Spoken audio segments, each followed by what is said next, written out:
where Josh Allen looks like he has the new receiver that he traded for DJ Moore from Chicago in exchange for a second-round pick and a fifth-round pick when the new league year begins on Wednesday. Moore turns 29 next month. He'll be reunited with new Bills head coach Joe Brady, who he played for and was very successful with in Carolina. He'll be a welcome addition on a Bills team that's been relying less and less on the wide receiver position. In 2020, 72% of their targets went to wideouts. That has fallen every single year since. They fell all the way down to 55% a year ago.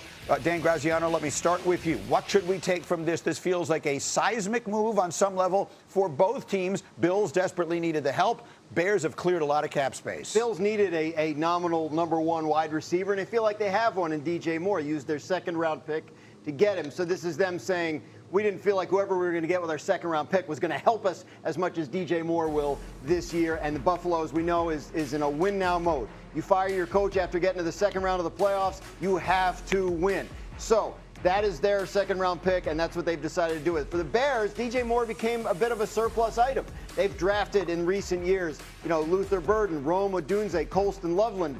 The offense in the passing game will run through them. It's a run-heavy offense to begin with. So you get something of value for a player that, now you don't necessarily need, helps you create cap space. They made a bunch of moves over the past couple of days that created almost $50 million in cap space as the Bears try to head into free agency and retool and get those 2 more wins than they had last year. Okay, so let me take both sides of this. Tim Hasselbeck is up with us early this morning. Hadn't had a chance to welcome you officially. Tim, let's take the Buffalo side of it.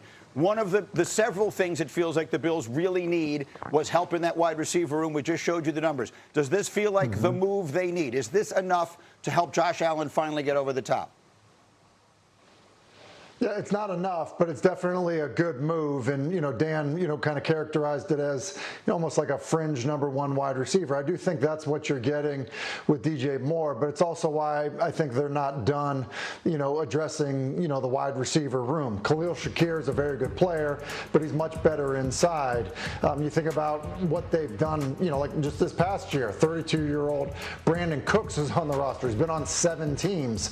And so, they need to improve. You've had the graphic up in terms of production and targets to wide receivers in their offense. Sure, they've tended to run the football a little bit more, but they just they need better wide receivers to help their quarterback out. Quarterback is always a dependent position, no matter how good your quarterback is. So look, I think they could still address wide receiver in the draft. I think addressing wide receiver in free agency still with kind of like this next tier, maybe Darnell Mooney, maybe Romeo Doubs, guys like that could still end up at a place like Buffalo. Okay, so the Bills might still need a little bit of help, but it's a step in the right direction. Meanwhile, my general manager, Mike Tannenbaum, let's think about this from the Chicago side of this. Dan just pointed out they've cleared up a lot of cap space. What do you think they're using it for? Well, it's 2 things. One could be center Tyler Linderbaum from the Baltimore Ravens. Unexpectedly, Drew Dahlman, who was an effective center for them last year, retired Greeny, and then they need pass rush help. So when we talk about Max Crosby, Trey Hendrickson, maybe does Myles Garrett eventually, come loose from Cleveland? Those are some names to look at.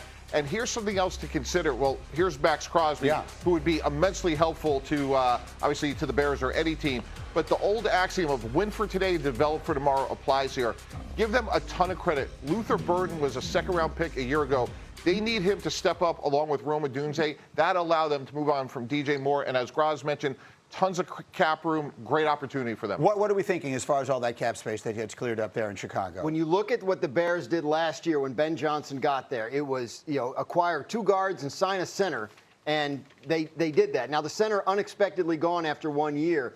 Linderbaum could break the record by a pretty good chunk in terms of highest paid centers in the league. So I think they're going to be a factor in that market. Whether they get him or not remains to be seen, but I don't think it will be for lack of resources. I also do think, and I'm not sure these 2 things can both happen financially, but I do think they're a team to watch if and when the Raiders do decide to move on from Max Crosby. I think they will be definitely in that mix along with Dallas and a number of other teams. That feels like the really big one. Joe. Be proactive, not reactive. The Bears are in a great situation with the wide receivers because what's a big narrative we talk about with roster construction every year? The value of the franchise quarterback on the rookie deal. It gives you the ability to spend everywhere else. Well, to a lesser extent, pass rusher and wide receiver are very expensive positions. If you can make hay at wide receiver without paying big-time money, that frees up the rest of your roster to address the O-line or to address the pass rushers. Look at Cincinnati. They pay more than anyone else at wide receiver. O-line's an issue. Defense is an issue. And look at, Buffalo, their first-round pick or high second-round pick wide receiver didn't work out, so they end up having to spend to fix that. Really, to Joe's point, Colston Loveland, another skill player on a rookie deal. Ben Johnson loves using tight end. He's a game show. Fraud or laud. With our favorite contestant. Hey, we don't have high T. We don't. We don't have low T. We don't. We have Mike T. And that's the only T that we need.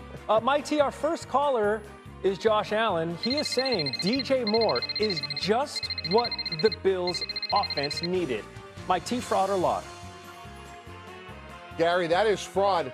I really like DJ Moore. He's a good player. Last year, though, he only had 50 receptions for 682 yards, so he's not a number one receiver anymore. He's a good complementary player. I like the fact that he's reunited with Joe Brady. They were together in Carolina. He will make this team better, but they still need a number one receiver. Maybe they get the A.J. Brown sweepstakes. Maybe they try to draft one in the first round.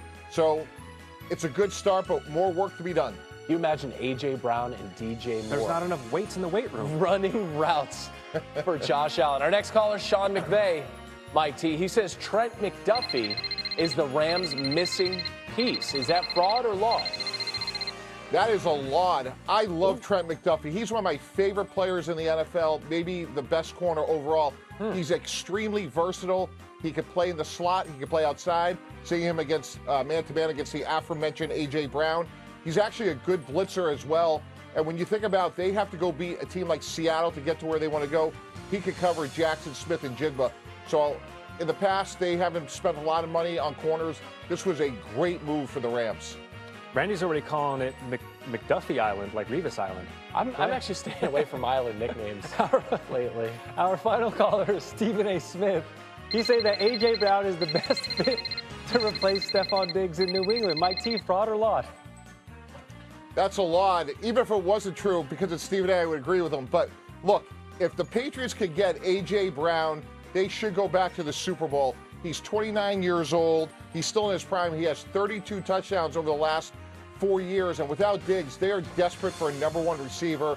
There's nobody like this in the draft. This would be a win-win, especially if Philadelphia could get a first-round pick for A.J. Brown. But I love the fit in New England if they could get this done.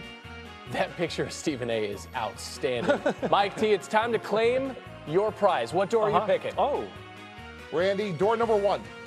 All right, let's get to the door that Mike T picked. It's almost daylight savings time. We thought about, Mike T, getting you an alarm clock. We're going to get you just nature's alarm clock. Nature's alarm clock. You know what I mean? mean? It's a rooster. It's a rooster. Down there in Boca, Mike T. Speechless. Appreciate you, Mike T. Mike T wakes the rooster up, That's dude. right. He gets up before the rooster. All right, hey, Trey Day in D.C.